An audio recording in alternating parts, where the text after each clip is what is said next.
Hello. In this video, I'm going to show you how to make Indonesian soy sauce, which is a variety of soy sauce that is a little bit sweet and a little bit spicy. It can be a nice addition to your kitchen if you're looking for something that's just a little bit different to enhance your dishes, to use as a condiment or to add to things when you're cooking.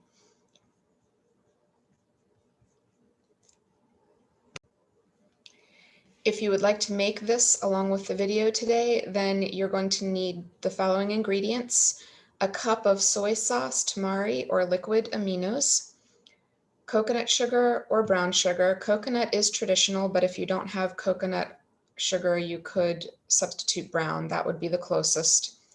Molasses, fresh garlic, and fresh ginger. It's optional to add other spices as well, and I'll make some suggestions when we get to that part. I am going to use liquid aminos today, in part because I just have the most of that right now. If I used tamari, which is the other option in my refrigerator, then I would use most of it, and I might need plain for something before I can get back to the grocery store. But you can use whatever you'd like, a low sodium variety. There is no salt added to this recipe, so think about your own sodium intake and what you're concerned about if you'd like to reduce the sodium and get a low sodium variety. And this is what coconut sugar looks like. If you don't have coconut sugar, brown sugar would do.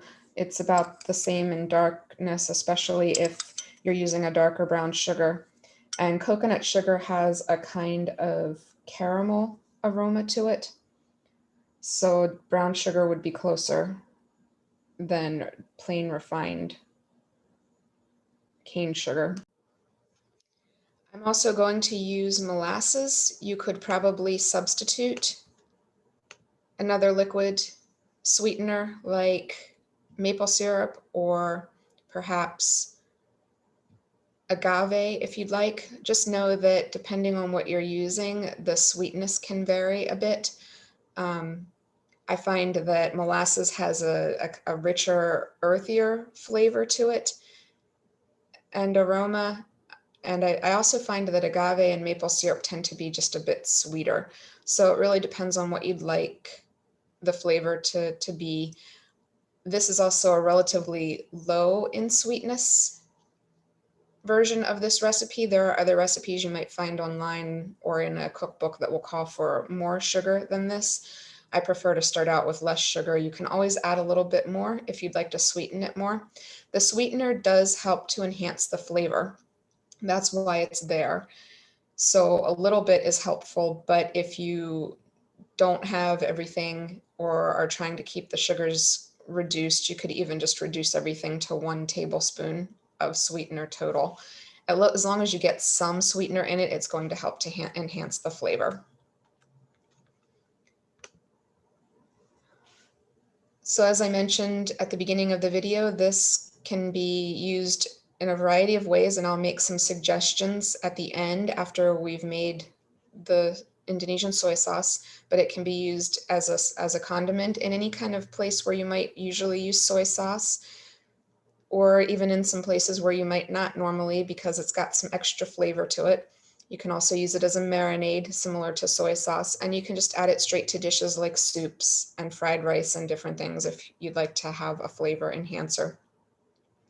It does provide sweetness with that coconut sugar or brown sugar and molasses. It provides some savoriness, or what is called in the food world umami, right?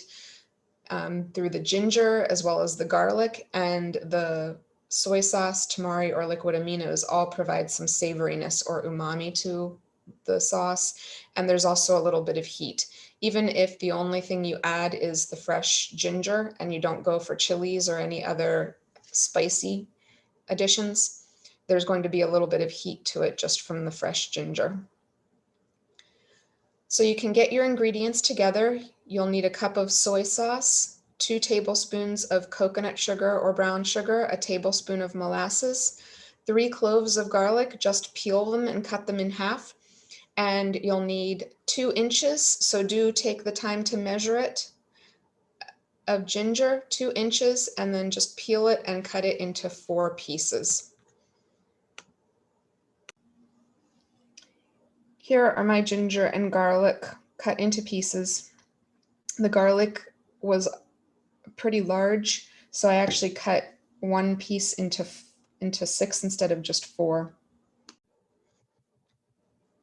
One thing about the surface area of these spices is that the more surface area that comes in contact with the soy sauce or any other liquid you might be cooking with, whether it's a broth or an oil or just some plain water if you're making something else, the more surface area of that spice that comes in contact with the liquid in the dish, the more flavor is going to be released. So by cutting that very large garlic clove into 6, I'm allowing a little bit more garlic flavor to be released into my soy sauce, but I really like garlic, so I'm not worried about that.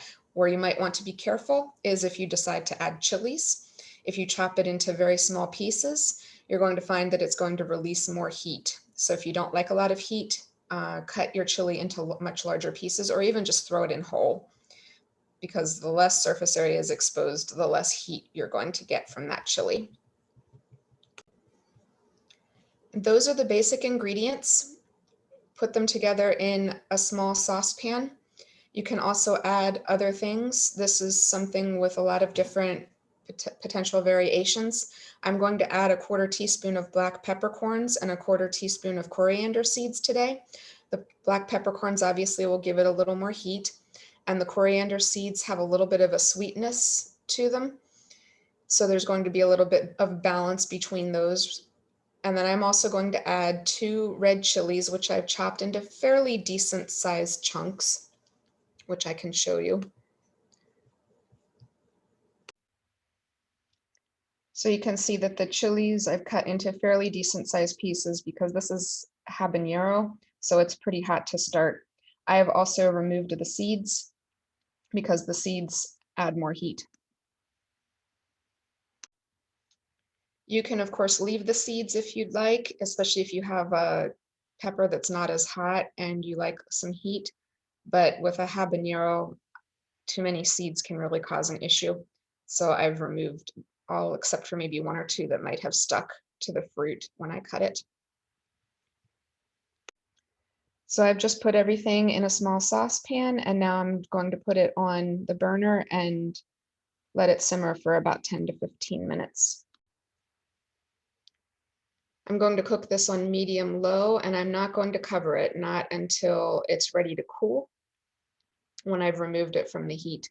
So you can go ahead and get those things together as well if you'd like and get it simmering. And you can pause the video if you'd like, if you haven't done that yet.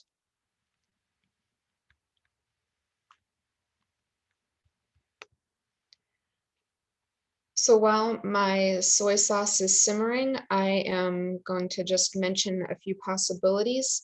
I only have one specific recipe to share with you today, a marinade that you can use with meat or tofu, or even with a combination of those and some vegetables if you'd like to do some skewers on the grill.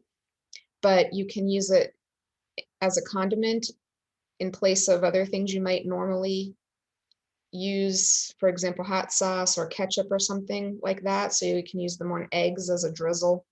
You can put them on sandwiches that way too, put them on spring rolls and salads, or even just once you've cooked your vegetables, you can have that on the side and let people put it on when they eat it like a condiment.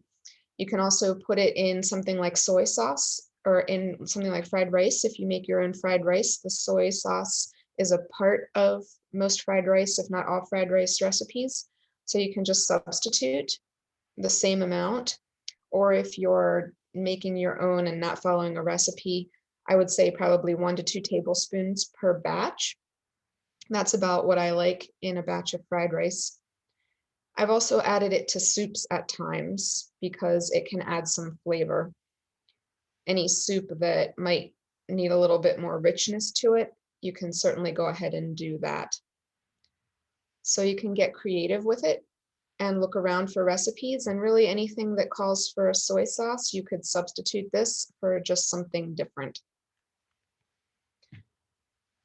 Here is a recipe that is really easy, and you can use it for a lot of things. You can use it to grill some meat and then have it with some vegetables on the side, or you can make skewers if you'd like, but basically cut up a pound of tofu or meat into bite-sized pieces. And then in a bowl, you'll mix together a tablespoon of soy sauce and a tablespoon of oil. It really doesn't matter too much what kind of oil you use. You can use a neutral oil like canola or a plain vegetable oil, or you could use olive oil. And just mix those together in a bowl and then mix in the meat or the tofu and make sure that it covers uh, everything pretty well, and then put it in the fridge for an hour or longer to marinate. And then you can just cook it like the recipe calls for, like you would do on your own without a recipe. So tofu takes maybe 8 minutes or so if you're doing it on the stove top, but maybe about 20 to 25 if you're doing it in the oven. And meats will take a little longer than that, depending on what you're cooking and how you're cooking it. And this can just add a little bit of a different kind of flavor and variety to your meals if you're looking for something different. The soy sauce is simmering for me now, so I'll show it to you when it's done and it's ready to just cool. You can use other spices if you'd like, as the suggestions indicate. I didn't put any star anise or cloves in those this time. I've done that before and it's good, but I am not a huge fan of either of those. So if I'm just making this in general to have in my fridge instead of for a specific recipe that uses those spices, I'm choosing to leave those out because I'm more likely to like something with peppercorns and coriander seeds and chilies. But you can do what you'd like. You can try star anise, you can try cloves. You can start with a little bit, and next time you could try a little more. You could cut the recipe in half and do in 2 separate saucepans and do half with one kind of spice and half with another, if you know that some people in your family like one thing and others like something else. There are a lot of things you can do with it, depending on your preferences and the kinds of things you eat. So my soy sauce has simmered for about 15 minutes. It's still thin like a soy sauce would normally be, but now the flavors of the spices and the sweetness of the sugars have begun to release into the liquid aminos in my case. So I've covered my soy sauce now, and I'm going to let it cool completely before I transfer it into a container and strain out the spices. It's important to do that because certain flavors actually release into foods at different temperatures. So some will release at the hottest temperatures and others will release as it cools down a bit more. You'll get a more complex flavor if you do allow it to cool with the whole spices in it before you strain it. And then once it's cooled completely, I'm just going to use a strainer and pour it into, I have a large Pyrex cup that holds two cups. I actually have 2 of these. So what I will do is pour the whole amount with the spices into one of these, and then I will put the strainer over the other since the Pyrex container has a spout. It's convenient if you have a saucepan of some kind that has that kind of pour spout already, but I prefer to use this because I'm a little less likely to spill. So go ahead and take care of all of those steps. And then you can, once it's in a container, you'll want it to be an airtight container. You can store it in the fridge for a couple of weeks. You could freeze it if you wanted to, if you're not going to use it. It might keep a little longer than that, but you probably don't want to plan to leave it in there for months and months, since it did have fresh spices in it that can break down over time. So here's the recipe one more time so you can look at the directions and see all of the things that I've done and make sure that you have taken care of all of them. Once you've got your sauce ready to go, and you can just be creative about what you do with it. You can look around for other recipes that call for regular soy sauce and potentially substitute, or you can just try adding it yourself to a dish like a soup that you're making that might be good with a little bit of soy sauce and some ginger and garlic and maybe any other spices that you've added. I hope that this video has been helpful, and I will see you next time for another food video.